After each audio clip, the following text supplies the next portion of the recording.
Bienvenue dans la présentation de la mise à jour 8.23 de Cactusoft Construction. Voici la liste de nouvelles fonctionnalités que nous allons regarder dans cette vidéo. Il sera question de l'ajout de la colonne Notes dans l'exportation des événements de poinçons, ajout de privilèges sur les droits de soumettre de nouveau des rapports de chantier, de la date pour bloquer le poinçon et les heures normales de travail.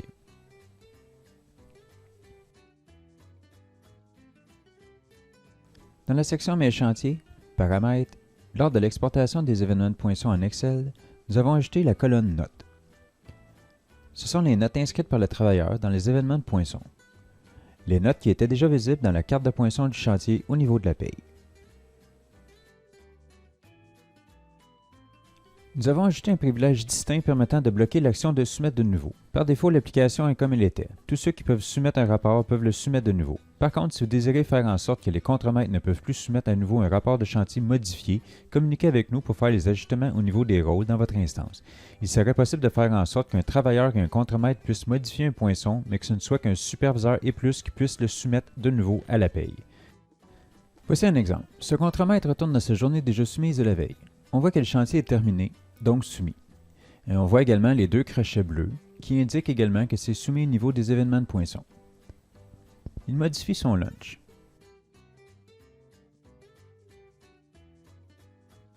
Les crochets bleus du lunch sont disparus, le bouton Soumettre reste en gris. Dans la section à soumettre, on voit alors que ce chantier est à soumettre, mais qu'il ne peut pas le soumettre lui-même. Il n'a pas l'option. Voici une vue en tant que superviseur et plus dans l'application. Nous allons voir qu'en date d'hier, il reste un chantier à soumettre. Il pourra alors être soumis de nouveau. Si le rapport n'est pas soumis, aucun changement ne sera effectué au niveau de la paye.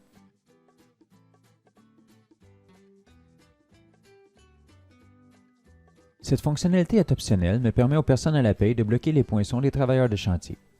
Dans la section Mes chantiers, paramètres du poinçon, allons dans Date pour bloquer le poinçon. Comme indiqué, les utilisateurs ne pourront plus poinçonner ou apporter des modifications à leur feuille de temps pour les jours précédant cette date. Laissez vide pour ne pas bloquer. Cette fonctionnalité permet aux personnes de la paye de faire en sorte qu'à partir d'un certain moment, les travailleurs ne pourront plus envoyer ou utiliser le poinçon. En exemple, un congé férié le lundi, la paye doit être sortie rapidement le mardi matin. La semaine précédente, vous pourriez aviser vos travailleurs que tous les poinçons doivent être soumis avant le samedi et bloqués à la date du dimanche. Les travailleurs en allant dans leur poinçon verraient alors que leur feuille est verrouillée.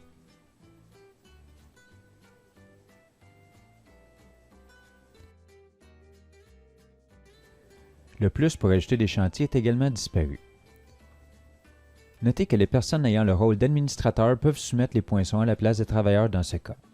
Laissez donc cette date vide et n'utilisez qu'au besoin. Cette fonctionnalité est optionnelle et déjà en place avec une date vide.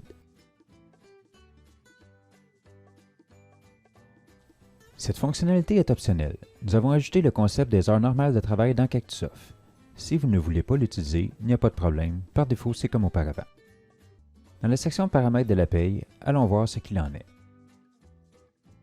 L'horaire de jour est l'horaire par défaut dans l'instance. C'est celle-ci qui a toujours été et elle est maintenant visible. Cliquons sur Modifier pour voir comment le tout fonctionne. Il existe 3 options par jour de la semaine. La première journée étant le dimanche, le mode est donc non ouvré par défaut. Ce qui veut dire qu'en ce moment, dès que des heures sont faites le dimanche, elles sont automatiquement en temps supplémentaire pour les chantiers décrets. Les autres journées de la semaine sont en mode flexible. Ce qui veut dire que l'heure de début de la journée du travailleur ne sera pas considérée lors du calcul du temps supplémentaire. C'est le mode actuel de Cactusoft. Donc en ce moment, toutes les instances et tous les travailleurs ont l'horaire de jour par défaut dans vos instances. Voici où le tout peut devenir intéressant. Il est possible de faire toutes sortes d'horaires. Vos travailleurs sont sur un horaire débutant à 7 heures, ce qui veut dire que tout temps poinçonné avant cette heure-ci le serait à temps supplémentaire. En cliquant sur le plus, nommons-la Horaire débutant à 7 heures. Le dimanche sera non ouvré ainsi que le samedi. Les autres jours de la semaine ne sont pas flexibles comme l'horaire par défaut, mais standard, et nous allons spécifier l'heure de début à 7 heures. Faisons-le pour tous les autres jours et sauvegardons. Nous voyons alors le nouvel horaire. Ensuite, nous pourrons l'assigner à des travailleurs. Vous avez une équipe qui fait une job de nuit? Allons faire l'horaire. Disons que le chantier débute à 22 h le dimanche pour 5 jours. Tout temps poinçonné après 22 heures sera à temps simple. Ensuite, dépendant de la convention collective, disons génie civil, le surtemps sera après la 9e heure de travail de la journée. Allons dans la section Employés, liste des employés. On peut maintenant voir que tous les employés sont par défaut sur l'horaire de jour. Pour faire une modification d'horaire, nous devons cliquer sur le crayon, Action, Horaire de travail. Pour ajouter un horaire, il faut cliquer sur le plus, cliquer sur le menu déroulant et choisir le bon horaire. Je vais choisir Chantier de nuit. Ensuite, je vais dire à partir de quelle date, disons depuis le 2 juillet. Je sauvegarde.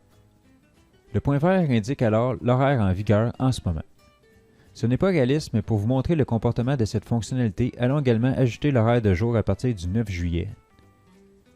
Et je sauvegarde. On voit également qu'en ce moment, c'est l'horaire de jour qui est en vigueur depuis le 9 juillet. On peut également voir les assignations passées ici avec les dates de début et de fin.